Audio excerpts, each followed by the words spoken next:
नमस्कार तथा सुप्रभात।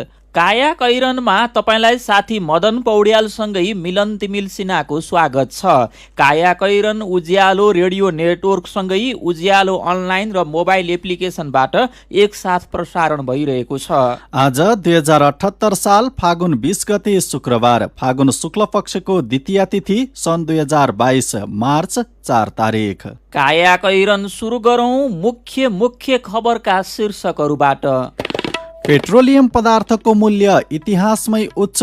पेट्रोल, डिजल र मट्टीतेलमा 5-5 रुपैयाँले बढ्यो। 96 रुपैयाँमा किनेको पेट्रोल 150 मा बेच्दा पनि निगमलाई 16 रुपैयाँ घाटा। बलात्कार सम्बन्धी कानुन अझै कमजोर। नाबालिग पीडितले लामो परामर्श र उपचारपछि मात्र ज्यादती विरुद्ध लड्नको लागि हिम्मत जुटाउन सक्ने भएकाले 1 वर्ष हदम्याद अपुरो। वित्तीय प्रणालीमा 1 वर्षदेखि हुँदै आएको तरलता समस्या नसुध्रिने संकेत। समस्या समाधान गर्न राज्य स्तरबाटै विशेष नीतिगत व्यवस्था नभए अवस्था झनै जटिल हुने आकलन। रुस र युक्रेन बीच दोस्रो चरणमा वार्ता। युद्ध रोक्नेतर्फ कुनै प्रगति हुन सकेन। युक्रेनबाट बाहिरिन चाहने नागरिकका लागि बाटो दिने सहमति। र विश्वकप क्रिकेट लिग 2 का लागि नेपाली क्रिकेट टोलीको घोषणा। काया कैरनमा अब खबरको सिलसिला। पेट्रोलियम पदार्थको मूल्य इतिहासकै उच्च भएको छ। नेपाल आयल निगमले पेट्रोल, डिजेल र मट्टीतेलमा 5-5 रुपियाँ बढाएको हो। अब पेट्रोल प्रति लिटर 150 रुपियाँ, डिजेल 133 रुपियाँ र मट्टीतेल 133 रुपियाँ पुगेको छ। इन्डियन आयल कर्पोरेसन आइओसीले 3 दिन अघि अर्थात् मार्च 1 मा पठाएको नयाँ सूची अनुसार मूल्य समायोजन गरिएको निगमले जनाएको छ। सर्वसाधारणले धान्नै नसक्ने गरी मूल्य बढाए पनि सरकारले इन्धनमा लगाएको अनावश्यक कर घटाएर राहत दिन भने कुनै चासो दिएको छैन। आइओसीबाट 93 रुपियाँ 76 पैसामा खरिद गरेको पेट्रोलमा 59 रुपियाँ 48 पैसा र 94 रुपियाँ 12 पैसामा खरिद गरिएको डिजेलमा 42 रुपियाँ 16 पैसा कर लाग्छ। त्यस्तै 88.83 रुपियाँमा किनिएको मट्टीतेलमा 13 रुपियाँ 36 पैसा, 1641 रुपियाँ 23 पैसामा खरिद गरिएको ग्यासमा 280 रुपियाँ 30 पैसा कर लाग्ने गरेको छ। यसबाहेक निगमको खर्च, ढुवानी भाडा, पेट्रोलियम विक्रेता खर्च, मुनाफा सहित जोडेर बिक्री मूल्य तय हुन्छ। निगमले इन्धनमा अझै घाटा रहेको जनाएको छ।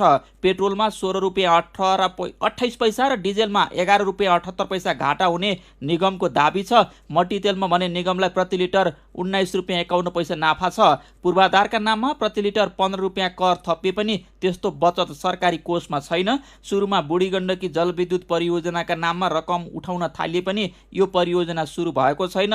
रकम विभिन्न पूर्वाधारमा खर्च भएको अर्थ मन्त्रालयका अधिकारीहरूको दाबी छ। पेट्रोलियम पदार्थको भाउ आजदेखि फेरि बढेको छ।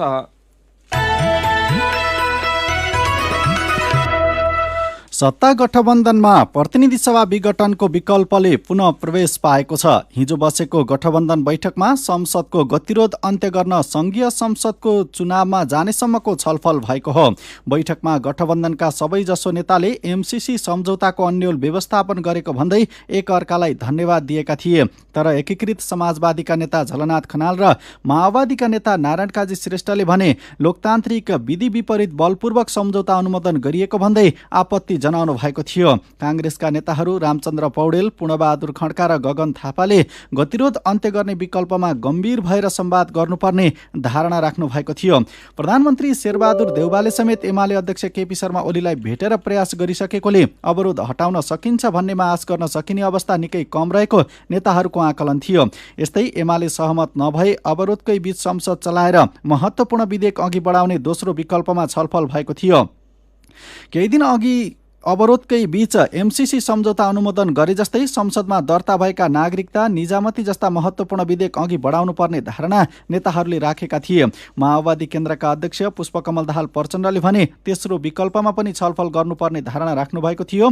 सधैँ रोस्टम घेराउ गरेर संसदलाई बन्धक बनाइरहने हो भने यसले निकास, संविधान, ऐन र अदालतको पनि दिन सक्दैन।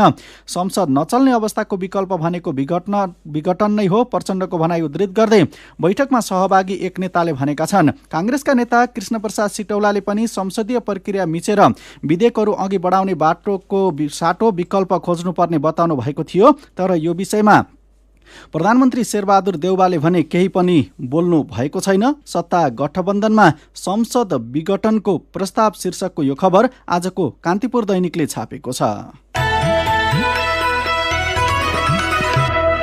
एमसीसी सम्झौता अनुमोदनले माओवादी केन्द्रभित्र मतभेद चुलिएको छ। एमसीसी सम्झौता अनुमोदनप्रति असन्तुष्टि व्यक्त गर्दै आएका नेता नारायण काजी श्रेष्ठलाई अध्यक्ष पुष्पकमल दाहाल प्रचण्डले आफ्नो बाटो लागे हुन्छ भनेपछि पूर्व एकता केन्द्र समूह आक्रोशित भएको छ। आज हुने केन्द्रीय समिति बैठकमा सम्झौता अनुमोदनका विषयमा बहस चर्कने सम्भावना देखिएको छ। एमसीसी सम्झौता अनुमोदनमा प्रचण्डको भूमिकाप्रति असन्तुष्ट नेता श्रेष्ठको समूहले वैकल्पिक पार्टी निर्माणसम्मको विकल्प छलफल गरिरहेको छ। एमसीसीमा राष्ट्रघात भएको यो समूहको तर्क छ। पार्टी विभाजन भन्दा पनि नेतृत्वलाई खबरदारी गर्दै सच्याउने दिशातिर अघि बढ्न उचित हुने सुझाव श्रेष्ठलाई उहाँ निकट नेताहरूले दिएका छन्।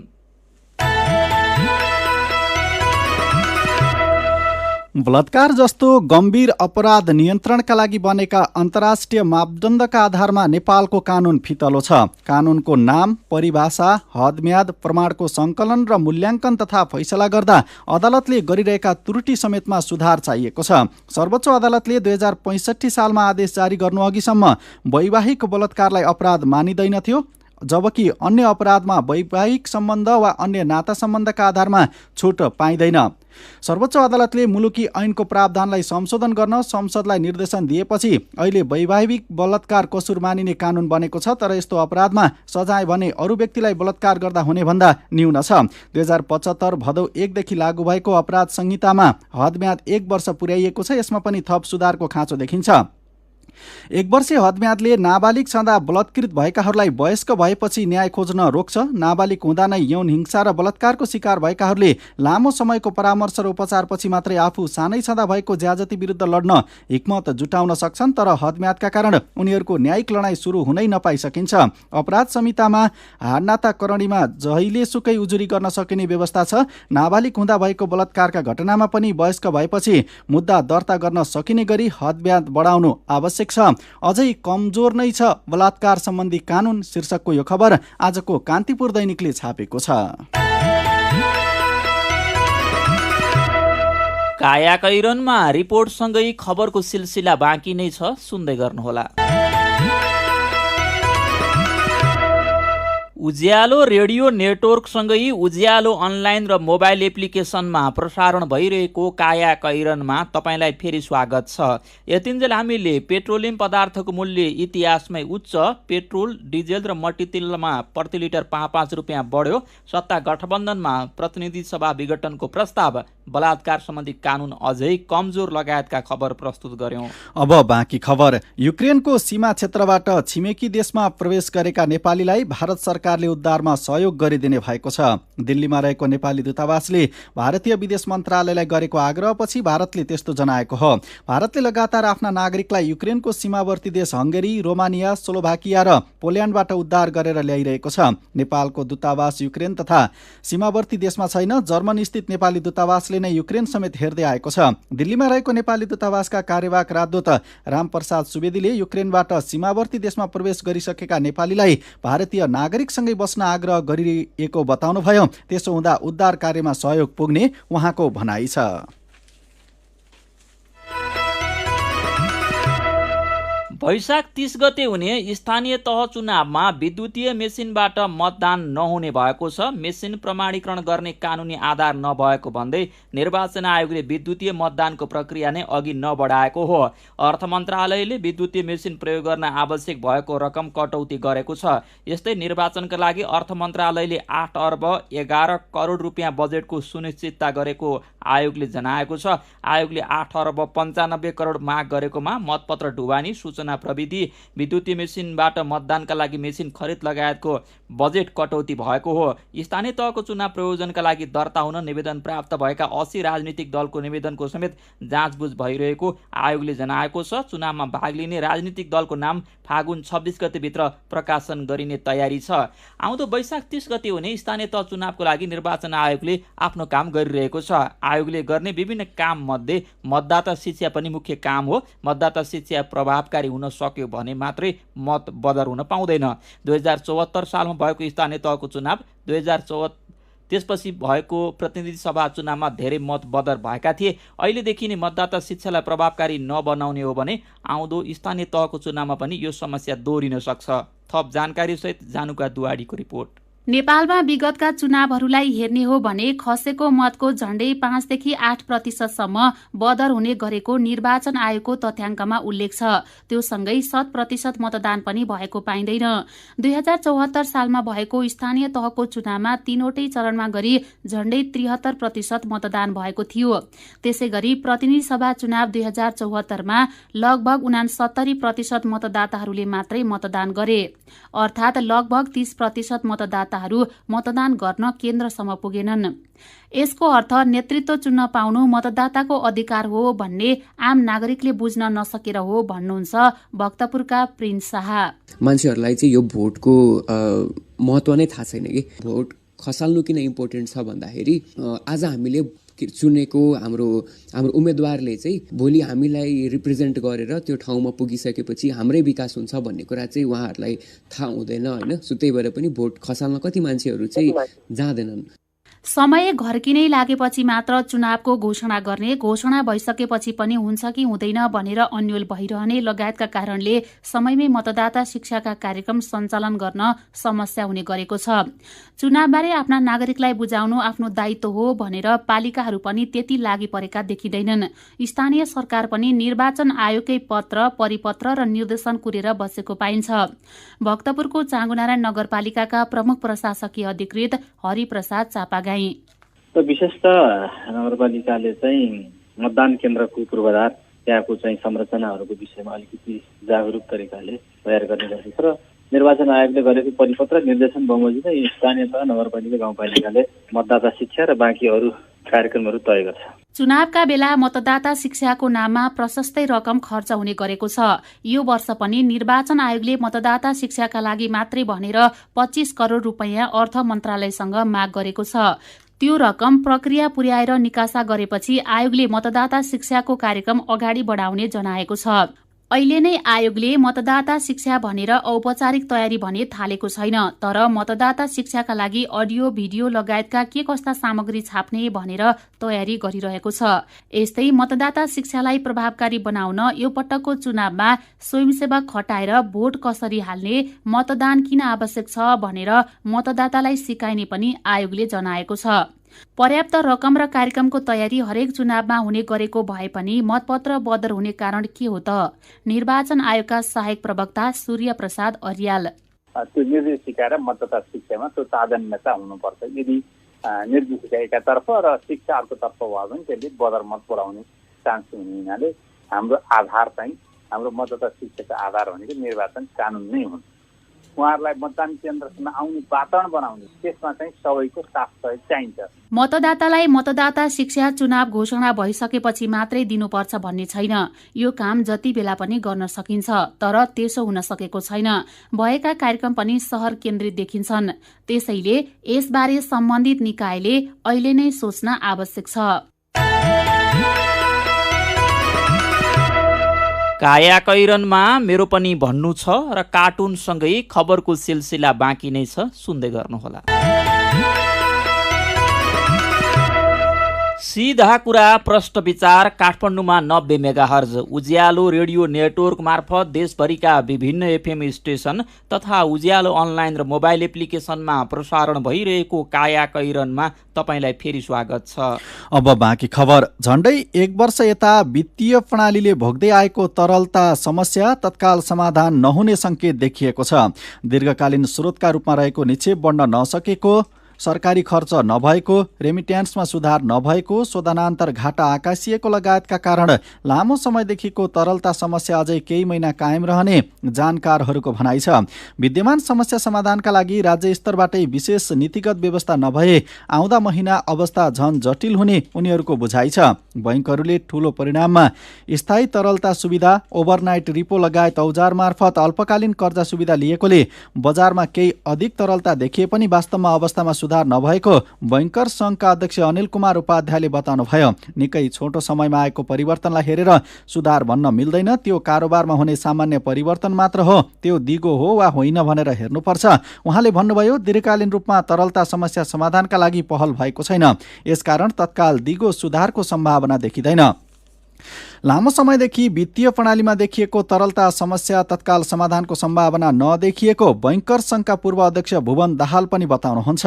अर्थतन्त्रको विद्यमान समस्याको प्रमुख कारण शोधनान्तर घाटा रहेकोले त्यसमा सुधार गरेर वित्तीय प्रणालीमा रहेको तरलता समस्यामा पनि सुधार गर्न सकिने उहाँको सुझाव छ। अहिले सरकारी ढुकुटीमा झण्डै 3 खर्ब रुपैयाँ थन्किएको छ। बजारमा तरलता अभाव रहेकोले केही समयका लागि उल्लेखित मध्ये केही रकम वाणिज्य बैंकमा आउने व्यवस्था गरेर विद्यमान समस्या समाधान गर्न सकिने उहाँको भनाइ छ। जनकपुर साहित्य महोत्सवको तेस्रो संस्करण हिजोदेखि जानकी मन्दिर जनकपुरमा सुरु भएको छ। महोत्सवको पहिलो दिन मेरो जनकपुर विषयको वक्तृत्व कलामा स्थानीय विद्यार्थी सहभागी भएका थिए। दोस्रो सेसनमा मधेसको झरी नाच प्रस्तुत भयो भने तेस्रो सत्रमा लेखक खगेन्द्र सङ्ग्रौलाले मधेसमा साहित्य र मञ्च विषयमा बहस गर्नुभयो। यस्तै धनगढीमा पूर्वदेखि पश्चिमसम्मका साहित्यकार भेला भएका छन्। सुदूरपश्चिम साहित्य समाजले हिजोदेखि नेपाली साहित्य महोत्सव 2078 सुरु गरेको हो। मेरो पनि भन्नु छ। पर्वतको जलजला गाउँपालिका वडा नम्बर 1 को बाँसखर्कबाट एकै सिजनमा 4 करोड रुपैयाँको सुन्तला निकासी भएको खबरमा कृष्ण सुर्खेतीको प्रतिक्रिया छ। सलाम छ पौरखी हातहरूलाई। सफलताको लागि निरन्तरता, मेहनत र धैर्यता, यी 3 चीज एकदमै महत्त्वपूर्ण छन्। दुर्गम ठाउँबाट काठमाडौँ आएका विद्यार्थीलाई सरकारले सहुलियत मूल्यमा विद्युतीय चुलो दिन आवेदन मागेको प्रसङ्गमा इष्ट गौतम राई लेख्नुहुन्छ, सरकारको एकदमै राम्रो काम। देशमै बिजुली खपत बढाउने हो भने विद्यार्थीलाई मात्रै होइन, सबै घर परिवारलाई विद्युतीय चुलोमा सहुलियत दिनुपर्छ। यसै विषयमा कमल जैसी लेख्नुहुन्छ, सहुलियत मूल्यमा विद्युतीय चुलो पाउनु त राम्रै हो, तर काठमाडौँका घर धनीहरूले 1 युनिट बिजुलीको 15 रुपैयाँ लिन्छन्। यसको अनुगमन कसले गर्ला? चितवनको भरतपुर महानगरपालिकाले 7वटा सरकारी विद्यालयलाई स्कुल बस उपलब्ध गराएको खबरमा सीता पाण्डे राणाभाट र बाबुराम लम्सालको उस्तै भनाइ छ। उहाँहरू लेख्नुहुन्छ, अनुकरणीय कामका लागि हामी सबैको साथ रहनेछ। उद्देश्य पूरा हुने गरी सही सदुपयोग हुन्छ हुँदैन अनुगमन हुन पनि आवश्यक छ।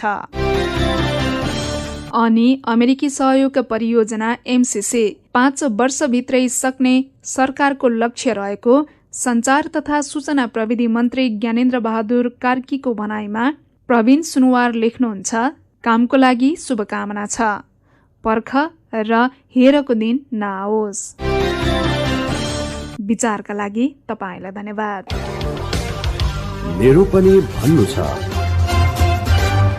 मेरो पनि भन्नु छ प्रस्तुत गर्दै हुनुहुन्थ्यो साथी सुजता सुनुवार। काया कैरनमा अब विदेशको खबर। रुस र युक्रेन बीच दोस्रो चरणमा वार्ता भएको छ। वार्तामा युद्ध रोक्नेतर्फ कुनै प्रगति हुन सकेको छैन, तर युक्रेनबाट बाहिरिन चाहने नागरिकका लागि बाटो दिन दुवै पक्ष सहमत भएका छन्। युक्रेन बेलारुस सीमा नजिक भएको वार्तामा मानवीय करिडोर व्यवस्थित गर्ने सहमति भएको अन्तर्राष्ट्रिय सञ्चार माध्यमले जनाएका छन्। वार्ता सुरु हुनुअघि दुई देशका प्रतिनिधिले हात मिलाएका थिए। वार्ताका लागि युक्रेनी प्रतिनिधि मण्डल हिजो हेलिकप्टरबाट वार्ता स्थल पुगेको थियो। रुसी वार्ताकारको नेतृत्व गरेका राष्ट्रपति भ्लादिमिर पुटिनका सहयोगी भ्लादिमिर मेन्डेस्कीले रुसी प्रतिनिधि मण्डल युक्रेनसँग सम्झौता गर्न लामो समयसम्म वार्ता गर्न तयार रहेको प्रतिक्रिया दिनुभएको छ। वार्ता अघि नै रुसी वार्ताकार डाभिड अराखमियाले आफूहरू द्वन्द्वग्रस्त क्षेत्रबाट बाहिरिन दिन मानवीय बाटो खुल्ला गराउन केन्द्रित हुने बताउनु भएको थियो। यसअघि गएको सोमबार भएको पहिलो चरणको वार्तामा कुनै पनि सहमति हुन सकेको थिएन। युद्ध सुरु भएपछिका 8 दिनमा युक्रेन छाडेर जानेहरूको संख्या 10 लाख नाघेको संयुक्त राष्ट्रसङ्घले बताएको छ। रुसी सेनाले हिजो युक्रेनको दक्षिणी क्षेत्र खेर्सानलाई पूर्ण रूपमा नियन्त्रणमा लिएको छ। कृष्ण सागरमा रहेको बन्दरगाह सहर खेर्सन युक्रेनको प्रमुख प्रशासनिक तथा आर्थिक केन्द्र समेत हो। युक्रेनको राजधानी किएभ सहित उत्तर पूर्वी खार्किभ र दक्षिण पूर्वमा मारियुपोल लगायत अन्य सहरमा पनि रुसले आक्रमण गरिरहेको छ। अब खेल खबर। आइसिसी विश्वकप क्रिकेट लिग 2 अन्तर्गत युएईमा हुने एक दिवसीय श्रृङ्खलाका लागि नेपाली राष्ट्रिय क्रिकेट टोलीको घोषणा भएको छ। नेपाल क्रिकेट सङ्घ क्यानले सन्दीप लामिछानेको कप्तानीमा 16 सदस्यीय नेपाली टोलीको घोषणा गरेको हो। युएई जानु अघि नेपाली टोलीले श्रीलङ्काका लागि तयारी गर्नेछन्। नेपाली टोली भोलि श्रीलङ्का जानेछ। श्रीलङ्काबाट आउँदो मार्च 14 मा अर्थात् फागुन 30 गते टोली युएई प्रस्थान गर्नेछ।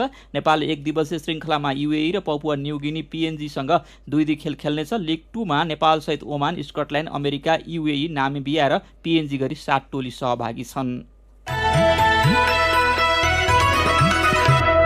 कायाकैरनमा अब केही खबर संक्षेपमा। शक्तिको आड र कमिसनको खेलले भेटे जति ठेक्का हत्याउने र पेशकी रकम खल्तीमा हाल्ने ठेकदारी प्रवृत्तिले सयौं आयोजना वर्षौंसम्म अलपत्र छन्। सम्झौता अनुसार तोकिएको अवधिमा काम नगर्ने ठेकेदारलाई नसियत दिनुको सट्टा थप ठेक्कामा प्रवेश दिएर पुरस्कृत गर्दा ठेक्कापट्टा क्षेत्रमै विकृति झाङ्गिएको खबर आजको नयाँ पत्रिका दैनिकले छापेको छ। नेपाल भारत विद्युत प्रसारण तथा व्यापार आयोजनाको एउटा महत्त्वपूर्ण हिस्साका रूपमा रहेको हेटौँडा ढल्केवर इनरुवा प्रसारण लाइन र हेटौँडा भरतपुर बर्दघाटमा स्थानीयले 8 वर्षदेखि अवरोध गर्दै आएका छन्।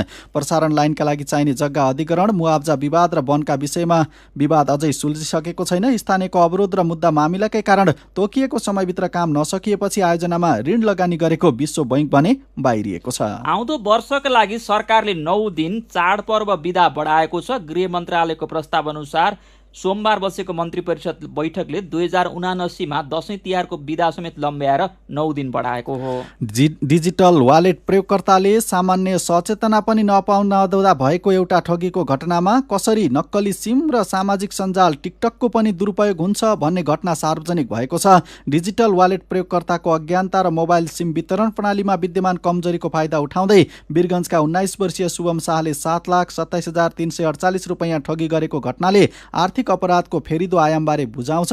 डिजिटल वालेट दुरुपयोग गरेर आर्थिक अपराधका घटना भइरहेका छन्। 1 महिनाभित्रै डिजिटल वालेट प्रयोगकर्ताको खाताबाट झण्डै 1 करोड ठगी भएको बाहिरिएको छ। कायाकैरनमा अब पालो आयो उखानको। बिस्कुन रुग्नेले उग्नु हुँदैन। उज्यालो रेडियो नेटवर्कबाट प्रसारण भइरहेको कायाकैरन सक्नु अघि मुख्य खबर फेरि एकपटक। पेट्रोलियम पदार्थको मूल्य इतिहासमै उच्च। पेट्रोल, डिजल र मट्टीतेलमा 5-5 रुपैयाँ बढ्यो। 96 रुपैयाँमा किनेको पेट्रोल 150 मा बेच्दा पनि निगमलाई 16 रुपैयाँ घाटा। बलात्कार सम्बन्धी कानुन अझै कमजोर। नाबालिग पीडितले लामो परामर्श र उपचारपछि मात्र ज्यादती विरुद्ध लड्नको लागि हिम्मत जुटाउन सक्ने भएकाले 1 वर्षीय हदम्याद अपुरो। वित्तीय प्रणालीमा 1 वर्षदेखि हुँदै आएको तरलता समस्या नसुध्रिने संकेत। समस्या समाधान गर्न राज्य स्तरबाटै विशेष नीतिगत व्यवस्था नभए अवस्था झनै जटिल हुने आकलन। रुस र युक्रेन बीच दोस्रो चरणमा वार्ता। युद्ध रोक्नेतर्फ कुनै प्रगति हुन सकेन। युक्रेनबाट बाहिरिन चाहने नागरिकका लागि बाटो दिने सहमति। र विश्वकप क्रिकेट लिग 2 का लागि नेपाली क्रिकेट टोलीको घोषणा। अब कार्टुन। आज हामीले पेट्रोलियम पदार्थको भाउ बढेको प्रसङ्गसँग सम्बन्धित एउटा कार्टुन लिएका छौँ। कार्टुनमा एकजना मान्छे झोलाभरि पैसा खाँदेर सकी नसकी लखर लखर हिँडिरहेको छ। बाटोमा कहाँ हिँडेको भनेर कसैले सोधेपछि उनी भन्दैछन्, पेट्रोल पम्प होइन क्या, पेट्रोल चाहिँ किन्न जान लागेको म त। आजको कायाकैरन सकिएको छ। कायाकैरनबाट प्राविधिक साथी प्रवीण श्रेष्ठसँगै हामी पनि बिदा माग्छौँ। कायाकैरन सुन्नु भएकोमा तपाईँलाई धन्यवाद। उज्यालो मोबाइल र अनलाइनमा प्रसारण भइरहेका रेडियो र अनलाइनका सामग्री भाइबरमा पनि उपलब्ध छन्। कोरोना विरुद्धको खोप लगाए पनि घर बाहिर निस्कने बेलामा मास्क लगाउन नबिर्सौँ। नमस्कार।